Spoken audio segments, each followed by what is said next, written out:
高雄前镇一个80岁太太，昨中昼12点外要转去，予一个66岁男子甲对，一路甲对到公寓3楼的徛街。这个男子甲太太讲，想要入去伊的厝内来借电话，太太甲拒绝。想袂到到伫这个时阵，这个男子出手抢走着太太阿妈棍的金破链，价值大约1万块。真紧5点前后就互涨着，但是金破链已经互伊卖掉了。电眼翕到一个80岁妇人人要倒转去，后壁所对一个查甫人，想袂到对妇人人转到厝，所甲伊金破链抢走。代志发生伫高雄前镇区9号中昼12点外，84岁妇人人要转去的时，予66岁黄姓男子对去哩公寓3楼。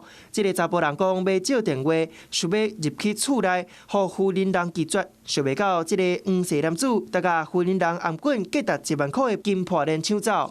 目前他是一个人住啊。他女儿会经常回来啦。经常儿子也会经常回来一下。应该是还好吧，我是感觉足惊讶。平时也袂歹啊，无听咧迄落啊。负责人是惊到要害去，随报警处理。警察伫下晡6点外就甲人找到，不过金破链已经放卖去啊。根据了解，黄姓男子无工课，嘛无厝通住，也佫有插刀抢夺前科。在案发5小时后，将黄贤拘捕到案。全案调查后，依刑法抢夺罪嫌，移送高雄地检署侦办。敢若是转去厝就疯抢，实在是想袂到，好佳在妇人人平安无代志。